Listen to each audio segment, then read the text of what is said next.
मुसळधार पावसामुळे नालासोपारा स्टेशन ते पेल्हार, वाकणपाडा आणि धान्यूबाग या मुंबई अहमदाबाद महामार्गाला जोडणाऱ्या मार्गावर मोठ्या प्रमाणात पाणी साचले असून संपूर्ण रस्ता जलमय झाला आहे. त्यामुळे अनेक वाहने अडकून पडली असून या मार्गावर प्रचंड वाहतूक कोंडी झाली आहे. रस्त्यावरील मोठमोठ्या खड्ड्यांमुळे रिक्षा आणि टेम्पो पलटी होऊन वाहनांचे नुकसान झाले. तसेच उघड्या मॅनहोलमुळे काही नागरिक पडल्याच्या घटनाही घडल्या. अनेक वाहन चालकांची वाहने बंद पडल्याने त्यांना वाहने ढकलत न्यावी लागली, तर काहींनी साचलेल्या पाण्यात स्विमिंग पूलचा आनंद घेतल्याचेही पाहायला मिळाले. गटारांची वेळेवर साफसफाई न झाल्यामुळे ही परिस्थिती निर्माण झाल्याचा आरोप शिवसेना नेत्या कल्याणी पाटील यांनी केला आहे. तसेच वसई विरारमध्ये महानगरपालिकेचे आयुक्त नागरिकांच्या तक्रारींकडे दुर्लक्ष करत असून फोनही उचलत नसल्याने नागरिकांमध्ये तीव्र नाराजी व्यक्त होत आहे. लोकांना तलावाची मजा घेते. मग ते आमच्याकडे जर महापौरांनी आणि आयुक्तांनी 100% नाले सफाईची आम्हाला हमी दिली होती, ही त्यांची 100% हमी. काय कसं बघता याकडे? तुम्ही आयुक्तांना फोन सुद्धा लावला होता? हो, आम्ही आयुक्तांना सकाळपासून माझा खूप फोन झालेले आहेत त्यांना. ते फोनचे रिस्पॉन्स देत नाहीत. आम्ही आमच्या महापौरांना पण फोन लावले, पण त्यांनी पण आमचा काय फोनचा रिस्पॉन्स दिला नाही.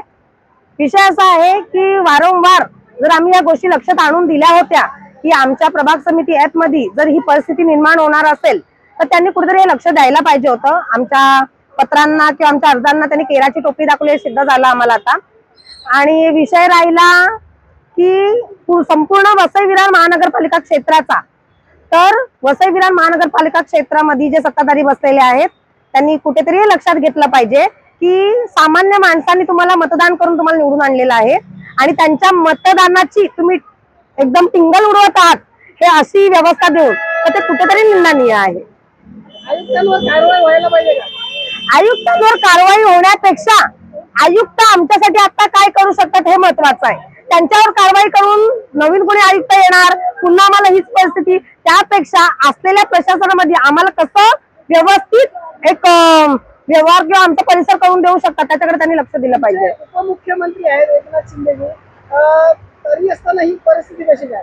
आमचे तेच मला आता तर मला असा विषय वाटतोय की मला हा मुख्यमंत्र्यांकडे प्रश्न नेऊन किंवा उपमुख्यमंत्र्यांकडे हा प्रश्न घेऊन जावं लागेल, कारण का त्यांच्या लक्षात आणून द्यावं लागेल की इथे आमची सत्ता नाहीये. तर ही परिस्थिती आज तुम्ही मुंबईमध्ये जाऊन बघा, आज कुठेही पाणी भरलेलं नाहीये. मुंबईमध्ये जाऊन ठाण्यामध्ये जाऊन बघा, खूप प्रशासन खूप व्यवस्थित झालेलं आहे. तीच परिस्थिती हे आपण एका अशा व्यक्तीच्या हातात सत्ता दिलेली आहे तर ते आमच्या सामान्य नागरिकांसाठी काही करू शकले नाहीत. तर आमच्या शिंदे साहेबांनी खरंच याच्याकडे लक्ष द्यावं की वसई विरार महानगरपालिका आपण कशा हातात घेऊ शकतो. मेरा नाम विनोद कुमार गुप्ता जी। बोलो क्या हुआ है? हुआ क्या है, वाकनपाड़ा में देख रहा हूँ, उधर पूरा गटर खुला है। एक नहीं, पूरा एकदम पूरा वहां से एकदम बोलते हैं बनाता हूँ, बनाएगा क्या? खाली सरिया डाल के रखा है, मगर वहाँ पे आदमी घुस जा रहे हैं। ऐसा कैसा होता है?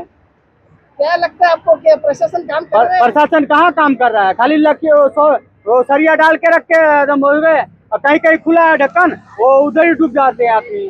जाने के बाद पूरा ये भर जाता है लेवल में पानी भरता है, मालूम नहीं चलता है कि गटर खुला है क्या खुला है। पूरा ढक्कन खोल के रखते हैं, उधर ही घुस जा रहे हैं। 3-4 आदमी तो आज सुबह ही घुस गए, हम लोग बचाया हूँ। अगर पानी बहता रहता तो वो चला जाता, मर जाता तो क्या करेगा?